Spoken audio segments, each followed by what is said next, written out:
Alright, so I'm gonna do a little review on Ferodo Racing. These are the I think they're called the DS or RS. DS 2500. So right there, DS2500. Obviously these are the rears, and I actually never had a chance to put these on because my rear was still good, so that's why I never used them. But the front I did use, and I still have them. When I took them off already, I have on some different brake pads now. So I have the fronts here. I put right now the current brake pads I have in here are Brembos. Actually, it's this one right here. These are the Brembo. These are Brembo OE replacement pads for the Miata, obviously. But you know, what's in here is not the Brembo. What's in here is the Ferodo DS 2500s. Ferodo DS 2500s. So I'm doing basically a long-term review on them. So I only had them in the front, not the rear.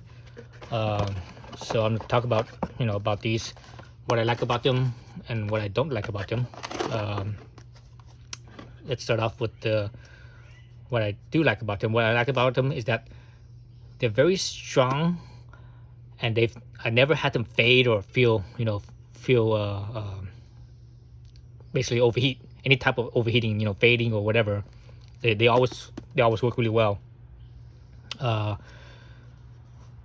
With that said, the negative side, two negative sides that I don't like. The first one is that when they're cold, they don't work that good. If I compare to the OE Brembo brake pads, even these OE replacement ones, not even the Mazda Brembo, but the straight Brembo brake pads. The Ferodos, when they're cold, they do not work that good compared to the Brembos. The Brembos, the initial bite is stronger, feels more solid.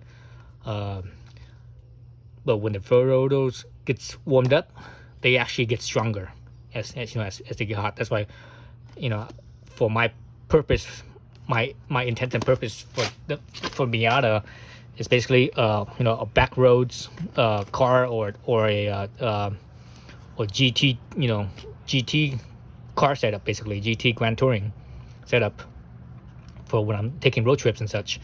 That's my sole purpose for this car. I have no desire, plans or whatever to take it to the track, autocross, or any of that stuff. So I don't need you don't need the high performance of the Ferodos.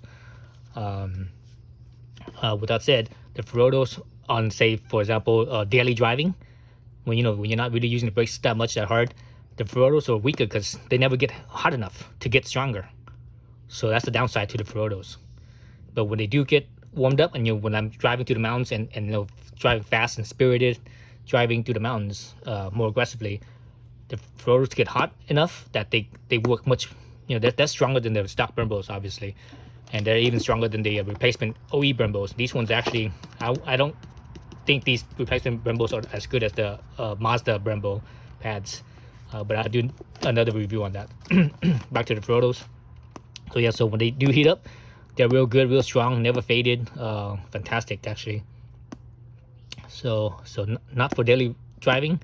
If you do if you do mountain driving, aggressive mountain driving, these are great. And I do a lot of that. But I also do some daily, not too much daily, but mostly mountain driving and also road trips. I don't drive this car very much. I think since I had it to now, I only average about maybe 8,000 miles a year on this car, and half of those miles are from road trips. For example, just a couple weeks ago, I went on a road trip, and I put a week-long road trip, and I put 3,000 miles on this car already. So that's almost half of my mileage for the year already, just from one road trip. So on a road trip, the Ferodos no good because they never get hot enough, basically. Right? They never get hot enough to get real strong. So for that use, Ferodos is not a good use.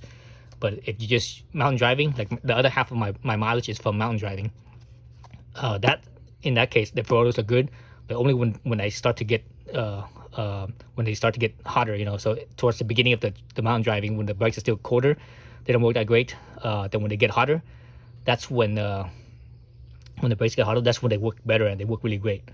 So that's the Ferodo's good there. So that's the first negative is, you know, when the cold they don't work that great. The second negative I don't like is the noise that they make. So when I first got these, the first couple hundred miles they were completely silent. Then after that they were just noisy, like almost noisy for like several thousand miles. I'm like, what the hell is going on? And every once in a while they wouldn't be noisy, they would be quiet. And after a few thousand miles I finally figured out when they were noisy and when they weren't. So when the Ferodos never get hot enough, they would squeak. You know, when they're cold they squeak. When they get hotter, they stop squeaking. And I found this to be true. Like if I go to, even if let's say for example I drive a little bit, you just regular driving, it's squeaking. Then later on when I do some mountain driving and I'm driving it hard and aggressively, they will still squeak initially, but after driving harder for a little bit longer amounts of time, then they stop squeaking. And towards the end of that, they would stop squeaking, and I could just drive regular again, like, you know, like daily driving for a little bit more. Then they start to squeak again. So basically, you know, when they work at their intended temperature, they don't squeak, and when they get colder, they do squeak. So that's where the squeaking is. It took me a little while to kind of figure it out, because I was like, you know, I was like, what the hell? And because not all of my mountain driving is really fast and aggressive. Sometimes I just like to chill when I'm mountain driving. So in that case, the brakes don't get hot enough and they squeak. So those are the two negatives. When they're cold, you know, they don't perform as good as the stock Brembos, or even compared to these OE Brembo replacements that are not Mazda stock Brembo, but Brembos. So when they're cold, they're not as good. When they're hot, they work great. And when they're cold, they squeak. And when they're hot, they don't squeak. So that's my experience with them. So the folks that are, you know, like to do a lot of aggressive street driving, these are great. If you're doing daily driving, these are not so great. And if you're doing, you know, autocross, these would be great as well. Because autocross, you know, they don't last as long, right? You know, each time you go around the circuit, you're only doing a couple of laps around the circuit, and you take whatever X amount of minutes of breaks. These would be okay with that too as well.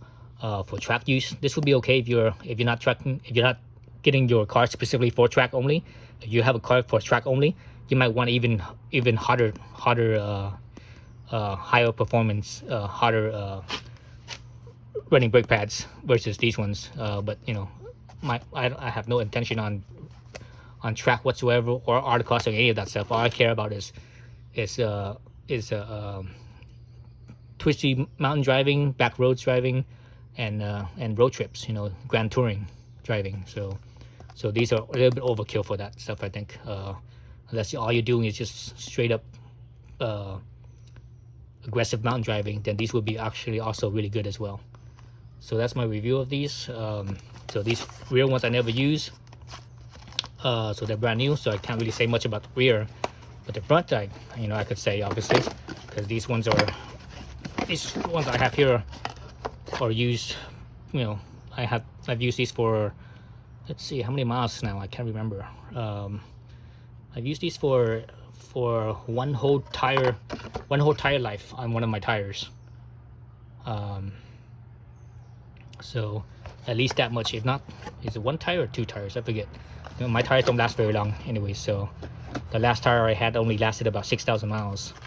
So you get because I do drive aggressively when I am in the mountains most of the time. But anyways, yeah. So these are great for, you know, when they get hotter, but when they're colder, they're not. So yeah. So that's my review of the Ferodos. Yeah, that's about all I have to say. Thanks for watching.